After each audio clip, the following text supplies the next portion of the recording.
Welcome to our webinar, Toqua's Ship Performance Orchestration Platform, a new type of maritime software for the big data age, from our sponsor, Toqua. Our guest speaker today is Casimir Morobi, founder of Toqua. If you have any questions about the topics here, please type them in the Q&A section and we'll get them answered for you at the end of the presentation. Here is our host, Carl Jeffrey from Digital Ship, to explain more. So how do we gather and model complex data about ship performance so it can be used to make decisions and support our processes, planning routes and speeds, and forecasting emissions? We're going to hear today about how it can be done from a company called Toqua.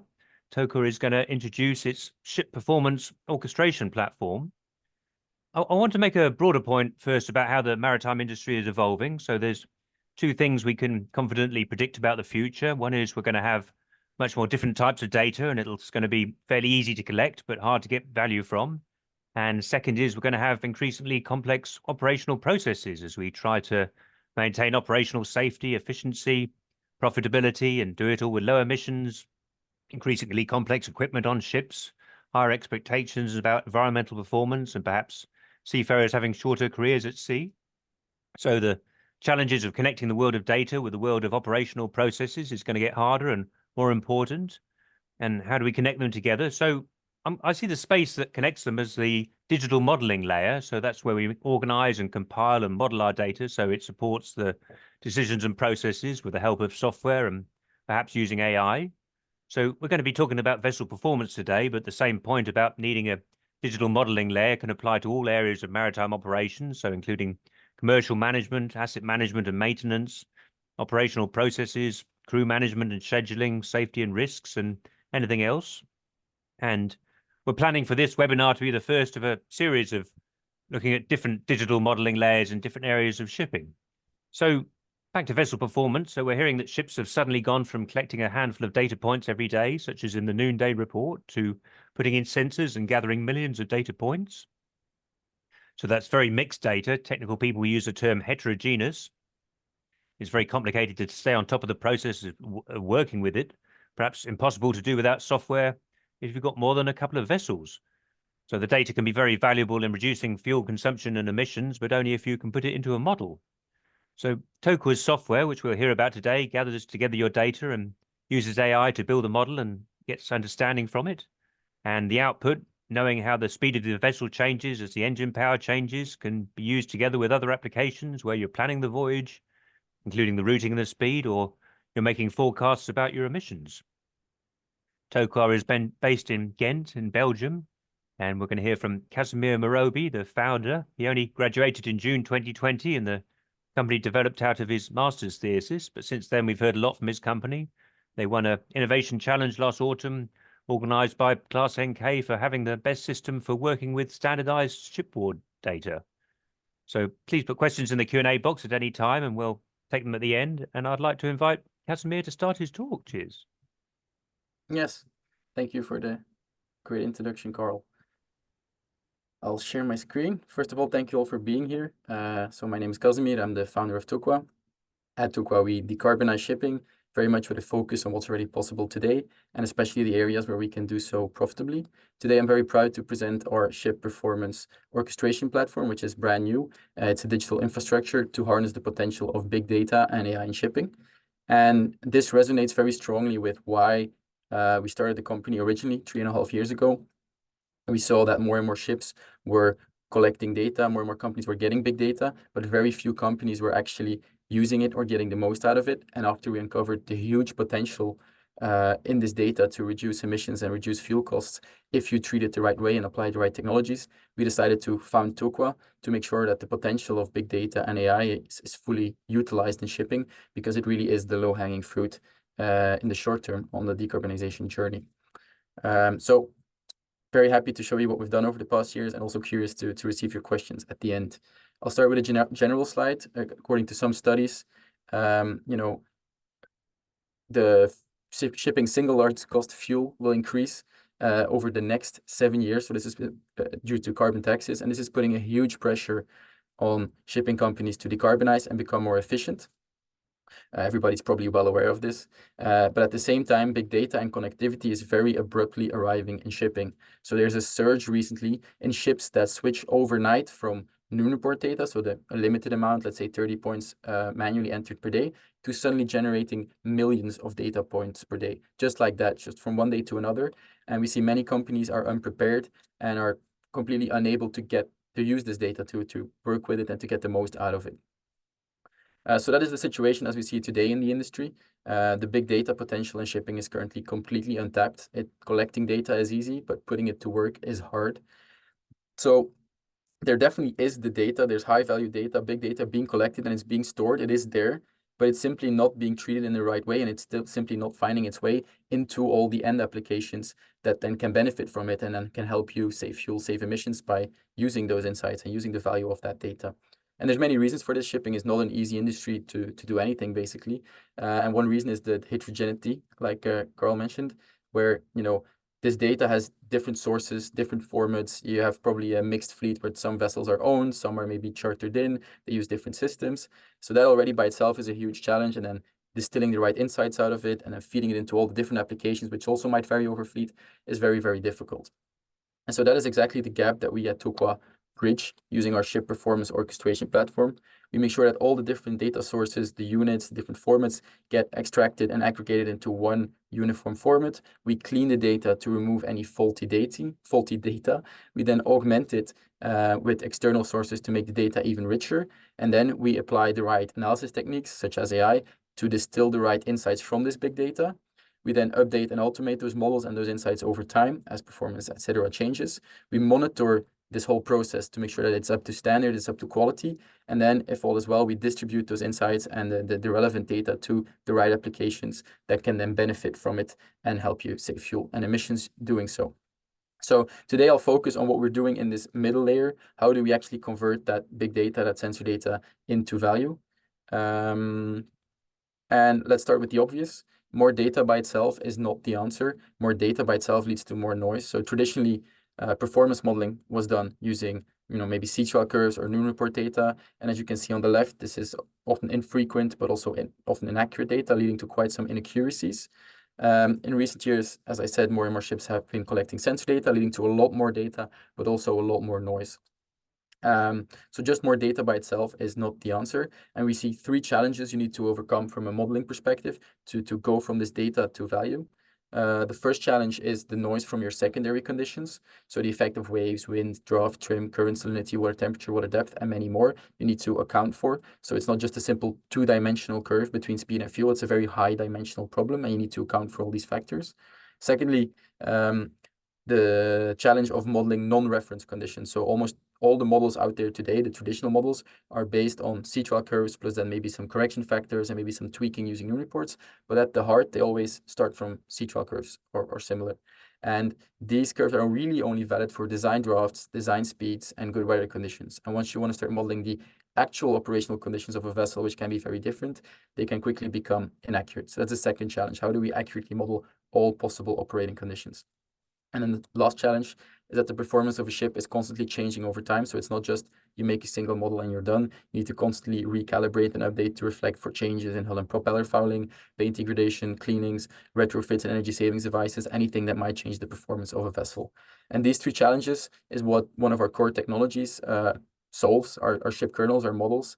They help you go from this raw, noisy data and then compensate for all these secondary factors, such as waves, wind, draft, currents, etc., to paint a clear picture of performance. Then secondly, the models also allow us to simulate all possible operating conditions very accurately, which then helps you and your systems you have find the optimal way to operate the vessel to minimize consumption.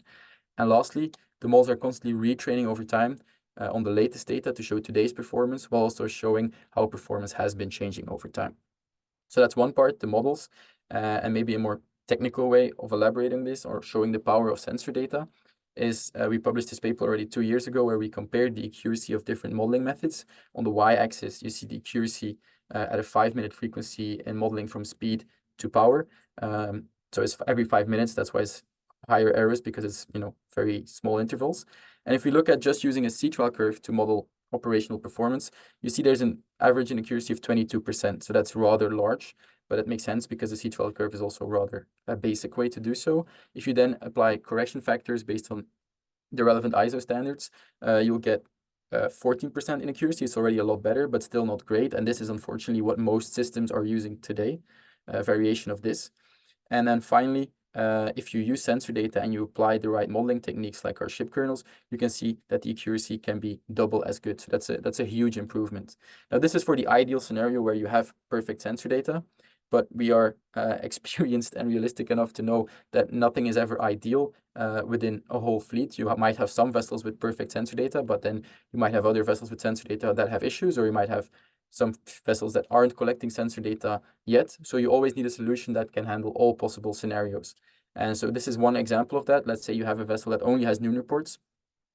Then we have a different way of approaching that. So we can use the insights we have from similar vessels in the fleet with sensor data and transfer those learnings to the ship without sensor data to improve the model for a vessel that only has noon report data. So here the purple line, you can see after only 1 week of data, it's already pretty accurate because it doesn't need to start from scratch. It has learnings from other vessels. And then you can see it improves over time and it gets pretty accurate. It will never be as good as a ship that has sensor data, but it will still be a lot better than if you just use the traditional noon report and the traditional noon report models. So this is one case of, it's not just one modeling approach. There's different approaches depending on the data available and the availability of that data. And that's actually one of the most important slides from the presentation. It's not the prettiest slide, but it is one of the most important ones. And it is that modeling is only 20% of the challenge. The real challenge lies in orchestration. So I'm going to run you through a typical case at a company, let's say, where they're collecting different data types on performance. You have sensor data, you have noon report data, and then you have sea trial curves and other design data that you can choose from. Then there's different durations for which that data can be available. Some vessels might be collecting data for 5 years already in terms of sensors, some only a year, some a few months, some only a few days. And so again, per amount of available data, there's a different modeling technique that's appropriate to get the most value out of that data and to get the best outcome. Then there's the differences in quality of the data.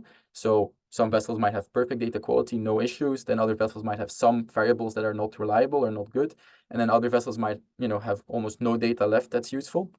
And again, you need a different scenario and a different way to treat that, depending on what case is happening. And then finally, there's also different data collection systems. So the noon reports are usually stored somewhere differently than where the sensor data is stored. Then over a fleet, there's even multiple systems, so different noon report systems, maybe for the chartered in vessels, different sensor data systems you're trialing. So again, over all these options, that already creates 180 different model scenarios per vessel that you need to consider. Secondly, it's not just making one model, right? You would like to have these models updated every week. And then given that new data, you need to reconsider all the scenarios. And is it still valid, or are there data issues, or did one model then become better because of this more data?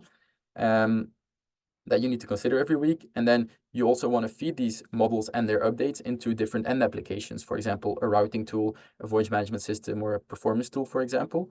So let's say there's 3 of those. That already leads to 28,000 modifications or possible actions per vessel per year. And then let's say you have a fleet of 40 vessels, that leads to 1 million actions per year.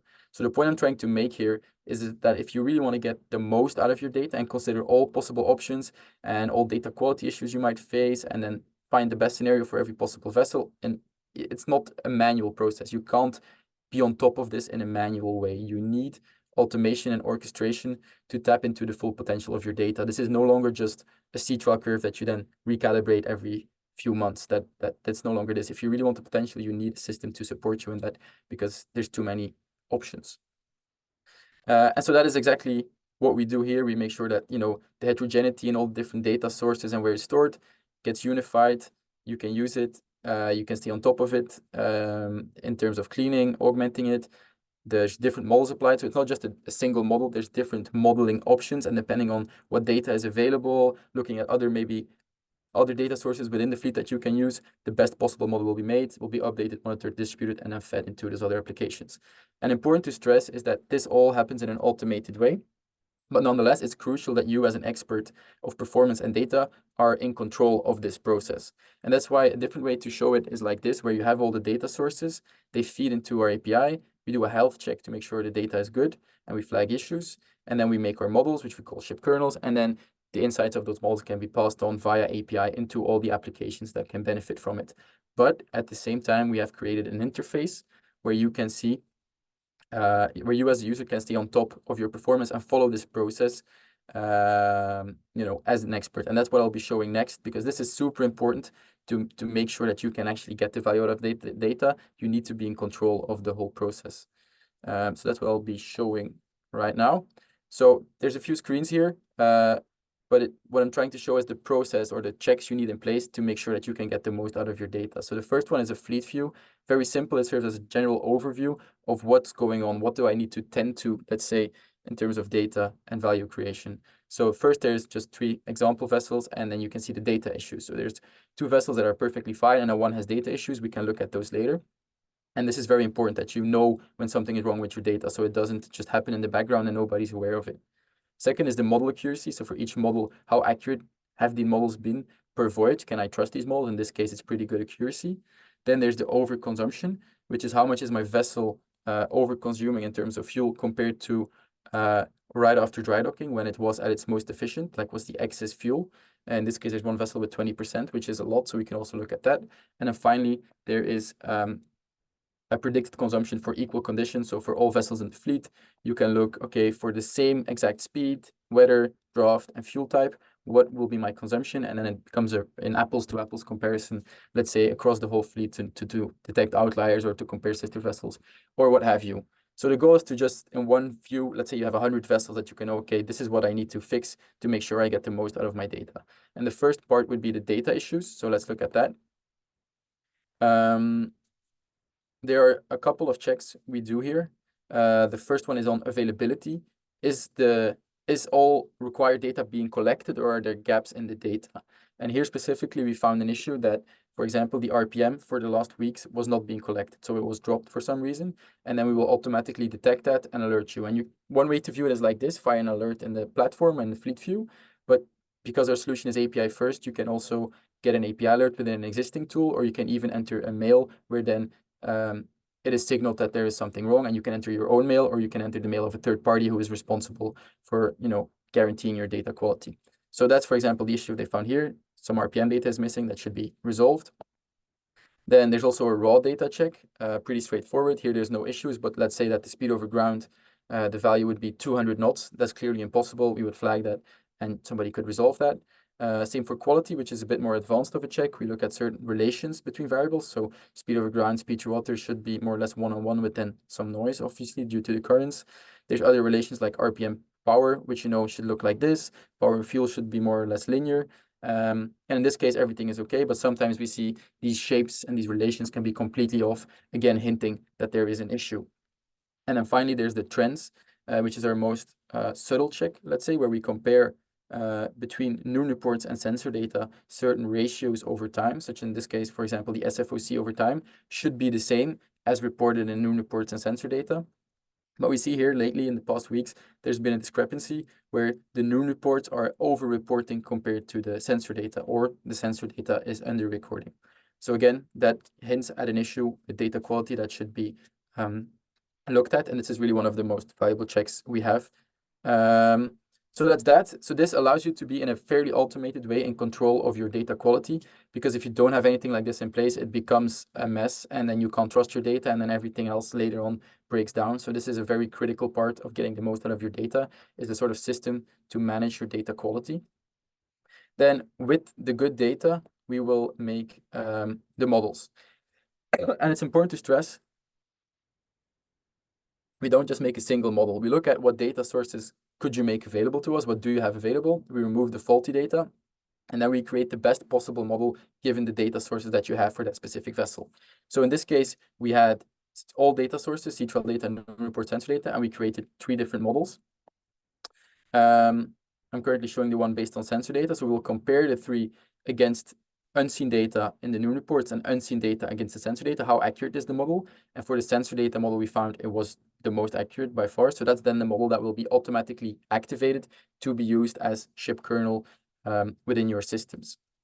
And this screen is basically for you as a user, as an expert, to validate, can I trust this model? So you can compare it against the raw data. You can see, okay, does this curve fit or fall within the ranges that I deem reasonable? And you can play around with the conditions like the weather, different draft, different fuel types, etc., to see if it fits. You can also look at the raw NURN report data, even see the design data points. And you can also compare different models, like how do they behave differently maybe if the weather changes, and then you can see that there are quite some differences between the models. So that's one thing you can, as an expert, kind of play around with the conditions, compare against actual data. You can also add sister vessels for comparison. So the goal of this screen is really, the model has been made, but can I trust the model? There's some extra checks for you to look at in terms of accuracy, but also just the model against raw data. And finally, this is maybe the most valuable one. For every voyage that's being sailed, we keep track of what was the predicted fuel by our model for that voyage, what was the measured fuel by the actual sensor data. So what was the difference, what's the error basically, and then what's the accuracy of the model for the latest voyage. And this is constantly being updated. So as new data gets pushed into our system, we will run this again, and then continuously you will know how accurate is my model still for my latest data. So that's in terms of voyage accuracy. Then we also show accuracy for different time ranges. So per sample, which might be every 1 second, 1 minute, or 5 minutes, what's the accuracy? My daily consumption, what's the accuracy? Per week, and then per month, what's the accuracy? So the longer the time period, obviously, the more accurate the model becomes. You can also find some information about the model. When was it trained? When was it updated? What conditions have been observed? And then finally, there's also the option for blind test, which I think is a really powerful feature and pretty unique in the industry, where as a user, you might think, okay, but how can I trust these models? I'm sharing the data with him and he's telling me the accuracy. So a kind of unfalsifiable way for you to check the accuracy is a blind test, where at some point you say, okay, I will stop sharing with you the data on the RPM, the power, and the fuel of the vessel.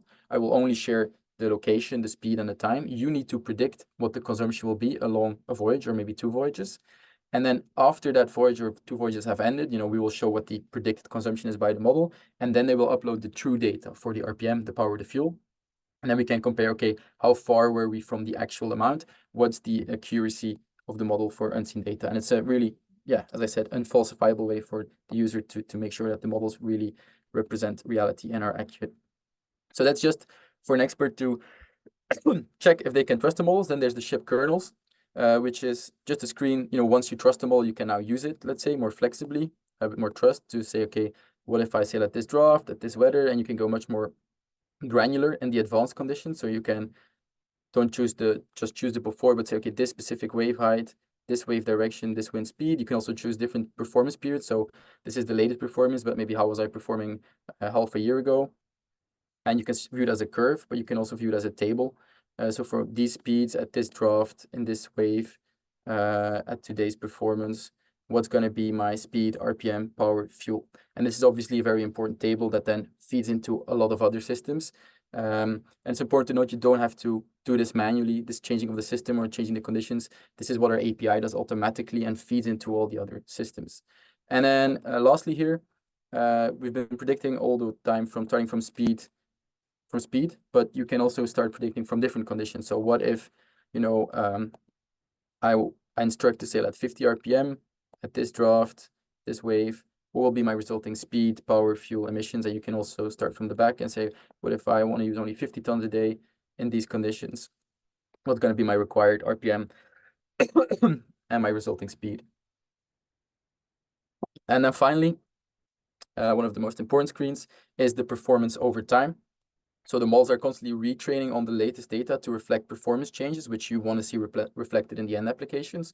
So what we show here is the excess fuel over time. The model was initially calibrated after dry docking, so that's kind of your baseline performance when the ship is at its most efficient. And then the green periods are idling periods when the fouling would grow. So here, like to 14% excess fuel. And then a hull cleaning was done, which restored all of the excess fuel. And the same happened here. For example, there was 11% excess fuel. They did a hull cleaning, which then restored 6% in efficiency. And you can even see more details on the cleanings because you can add them yourself. Who did the cleaning? How much did it cost? How long did it take? How much did it save me? How effective was it? So in this case, 55% of the lost efficiency was restored. And then you can calculate a rough ROI on how much that saved. And you can do the same for today. So today there's around 21% excess fuel, so quite a lot. And then you can simulate, with fuel prices and cleaning costs and what have you, how much would that roughly save me today? And this is just a very valuable way to keep track of changing model performance over time, so you know what is being fed into all the end applications, but also to kind of learn which cleaning companies do a good job, what paint is doing a good job, what cleaning strategy makes sense. Should I clean maybe every year, every 6 months, or should I maybe wait till I see excess consumption happening first? So that's just a way for you to stay in control of what's happening. But going back to the essence, the core of our product is not this tool, even though it's what I wanted to show today. It is the value really comes from those models and how they are being fed into all the other applications that can benefit from it, such as routing, voyage management, any other performance tool, or any other system basically, or even your internal tools. So we see a lot of large companies have analysis tools and systems in-house, and they like having someone else taking care of all the data, the machine learning, the modeling, but in a way that they can control. And then the best possible models are available to them in a very flexible way to be used within those existing solutions. So that's that. And now I'd like to focus on the rewards. Like, what is the value of this? What is the reward of getting this right? And I'd like to go through 5 typical business cases we've done with customers where we saw great value from using sensor-based models instead of the traditional approaches. So the first one is hull performance monitoring. With traditional systems, this is usually something with a lot of noise, like 20-30% of noise. And then it's hard to see, how is my performance really changing? Should I really do a cleaning? How effective was my cleaning really? And because we remove that noise, as we showed, you can clearly see how well is my vessel really performing? Should I do a cleaning today? How effective was it? Is this paint really working well, etc. So that creates some short-term fuel savings and performance understanding. Secondly is more a commercial case. So these speed fuel tables are also incredibly important for the commercial people to simulate how profitable a voyage would be, to compare different scenarios. And the more representative these speed fuel tables are and the more up-to-date they are, the sharper they can compare different options against one another and the more profit they can make. So that's more a commercial case, but also a very important one. Third is decarbonization. So every year ships need to become more and more efficient. Companies are looking at energy savings devices that can be very expensive, like rotor seals, air lubrication, or expensive paint that can cost more than $1 million. And they all claim to save 2, 4, 6, 8% in fuel. But then once it's actually installed on your vessel, it's very hard to validate how much is this really saving me. Because of all the noise in your analysis, you can't isolate the, let's say, 5% performance improvement from the 10-20% noise you have in your performance data. And with our models, you can do that to only just a few percentages of an accuracy. So you can really see, okay, is this really saving me 5%, or is it only 2%, or is it maybe 8%? So should I double down on this investment for the rest of my fleet? The last case is one we've talked about before on this webinar, where if you have models that better represent the actual specific performance of that ship for different weather conditions, and you can flexibly account for all these conditions, and you can feed that into an existing routing tool, it can double the savings potential of that routing tool. This is something we also validated with Euronav and did it on a webinar on before. So these can be huge fuel savings. We're really talking about hundreds of thousands or millions across a whole fleet by using sensor data, getting the best models, and then feeding that into an existing routing tool. And then finally, the last case is more a management case.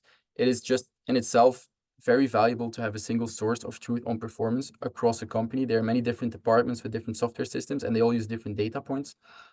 And because our system is API first, you can feed the same data, the same numbers into all different systems and departments. So everybody's looking at the same numbers and can agree and collaborate much more easily. And this is already very valuable within company borders, but it gets even more valuable if you in the future use this to go across company borders. So you could also give, for example, your ship manager and his tools access to this.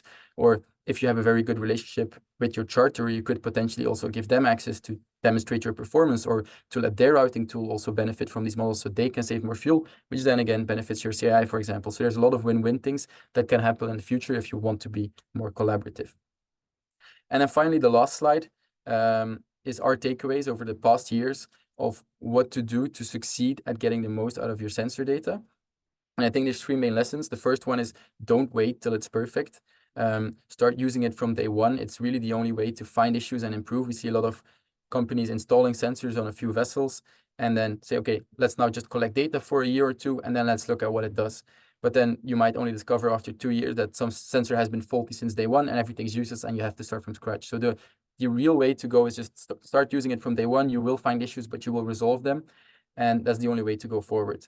Secondly, don't ever expect to have, second sub-point, don't ever expect to have a homogeneous fleet. So we see companies installing some sensor vessels and I say, okay, we'll only start using it once we have 50% of the fleet using sensor data, or the whole fleet, but that will never happen. You will always have ships that don't have sensor data or have sensor data but have faulty sensors. So you need a way to be able to account for all possible scenarios, when there's good sensor data, when there's meh sensor data, and when there's even no sensor data, or maybe even faulty new reports. So you need a way to tackle all possible conditions to make the best of what you have, because homogeneity will never happen in shipping. And lastly, it's advisable to prove the ROI of sensor data early on. So when you have the first vessels, make sure to focus on a specific case where you say, okay, for our fleet, for our operations, this case can make sense to, have fuel savings based on sensor-based models, and let's quantify this in this way. Because the earlier on you do that, the sooner you get support internally to say, okay, we've made cost to install sensors, but it's definitely worth it because it saves us X amount, as we've proved operationally in this case. So that's, very, very important thing to do early on in a project. And we have some papers on our site with recommended methodologies on cases and how you can quantify them. Secondly, don't underestimate data quality management. This is the number one reason that sensor projects fail, and we see a lot of companies neglect this early on in the process, and then it comes back to haunt you, because if this fails, nobody can trust the data, and everything else after that becomes useless. So definitely get processes in place to manage this early on, because it's worth every amount of time and money you can spend on it. And lastly, you need orchestration to tap into the full potential of your data. Just collecting it and storing it somewhere won't help you. You really need to put it to work, and you can't expect the current processes to work. You can't do this manually. We see shipping companies, especially in terms of performance and data, are very much understaffed. There's maybe 1 or 2 people to manage performance and data for a fleet of 100 vessels. And this is not a process you can do manually. You can manage C12 curves and corrections manually, but if you want to get the most out of your sensor data, you need systems like ours with automation and orchestration to help you manage that complexity to get the most out of every possible situation. Voila, that was it. So our tool can definitely help you get the most out of your sensor data. And if you're interested, come talk to us. But nonetheless, I hope that these insights can help you succeed in being successful in your sensor data projects to reduce emissions and costs. So thank you very much, and looking forward to your questions. Well, thank you very much. So yeah, we're open to questions if you want to put them in the Q&A box. We've got a couple there already. One question for me. So it occurs to me that maybe shipping companies are managing their performance or staffing. Well, they're going to do it a bit differently. So say, it's normal for companies to have 1 or 2 people as a ship performance manager who have this colossal job of trying to do all this by themselves. But maybe if people are using software like this, the ship performance manager maybe have a role more in the data ingestion management side, but then you're passing your models can be used directly by chartering and voyage planning departments, perhaps, and the performance people don't need to, can just let these people see your software directly. Is that how you imagine might be a better way for companies to organize themselves? Yeah, so today we see these people are incredibly busy, right? They have so much work to do because they have a whole fleet to manage, different data sources, and very few people and lots of responsibility. And what our tool does is put them in control, basically, of the process, allow them to effectively manage a fleet of 100 vessels, be on top of data quality, model accuracy, performance changes over time, and automate the less important task of feeding that into existing tools so they don't have to share manual tables. So that's really what we're trying to do, that to put those very few people that are managing way too many ships and way too many responsibilities, to give them the tools to be in control of the process, because it can also just save the company as a whole a lot of money and emissions. So it's a really win-win, and that is exactly what we're trying to do. And that's why I wanted to show today what's the interface, let's say, for those experts to be in control of the process, to stay on top of this changing landscape and this big data age. Oh, very good. So if we go to Tobias Kostien from 044 in Berlin, he's asking about the differentiation between noon and sensor data. So he put that question in when you had those graphs showing noon models like this and sensor data is like this. Although I think that kind of answers the question that sensor data is better for making models. I mean, he's saying the noon report is an aggregation of sensor data over time, but it's also much less granular, I suppose. I don't know if you have any more. Yeah, so noon reports traditionally are manually entered. These days, if ships have sensor data, sometimes the noon reports are pre-filled, but they can be overwritten by the captain, for example. But like you say, the granularity is only once 24 hours, while the performance of a ship over 24 hours, there's many different conditions. So there's just not enough granularity in noon report data to get really, really high accuracies. That's why sensor data is critical. Oh, okay. So Hiro Yoshida from BMAC, which is a Japanese shipbuilder, I mean, he's saying, so if we find a problem with the sensor data, we're going to go back and see what exactly it is coming from. So he's suggesting perhaps it could be the fuel injection timing of the cylinders on the main engine is a problem in a. Oh, hang on, this is a. I think he's talking about connecting the determining a problem with the engine here. Actually, I'm sorry, I made this question wrong. But I guess you can connect. You can discover engine problems with your sensor data analysis. I suppose that's a. Yeah. So we try to detect important data quality issues like we showed here, but it's not like we're going to do a whole complete breakdown of every cylinder in the engine. Let's say it's just if there's big issues, we will detect them, and then you can be alerted and take a step back, and then someone else can look at what is the issue, how do we resolve it. So we're not going to claim that we are engine experts that about every cylinder. There's different systems that do that, and again, we can link and work together with those systems. So I hope that answers the question. Okay, so got a long question here from Andrea Farkas. I'm interested in the evaluation of performance degradation over time. So I guess that's as how a hull gets fouled. How does your system evaluate the power increase? Does it evaluate it for the same speed and loading condition or check for all data points? I guess you're modeling all the data all the time to understand this, isn't it? I guess that's the answer. No, it's a good question. So the way we do it is, as I said, we take a kind of a reference period, which is ideally after dry docking when the ship is at its most efficient. Then the model learns how does the ship perform for all different conditions. And then over time, let's say you're 2 years or 3 years after dry docking, and now you're performing in certain conditions, we can then compare how would the ship have performed if it were at its best condition in those weather and operating conditions, and then look at the discrepancy. And that discrepancy then shows the excess power due to fouling. So we kind of normalize for all the secondary conditions like wind, different winds, waves, draft, and speeds to bring it back to, one normalized view of how its performance is changing over time. So I hope that answers the question.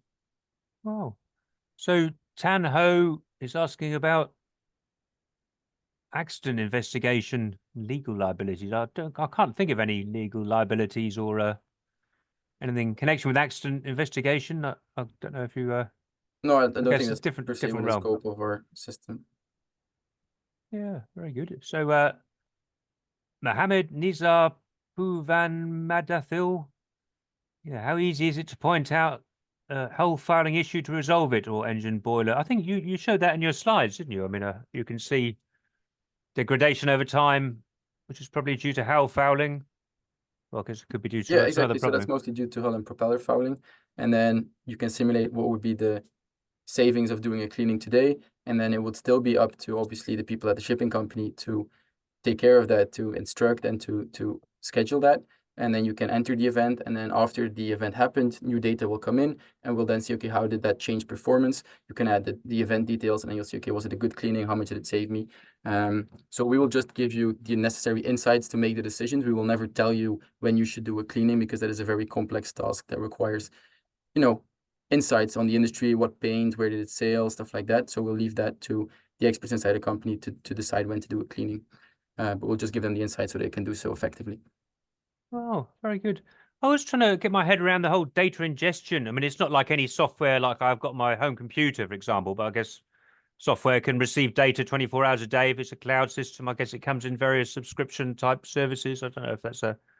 Yeah, so in an automated way, either the software system can push data into our solution, or we can pull data from where it's stored.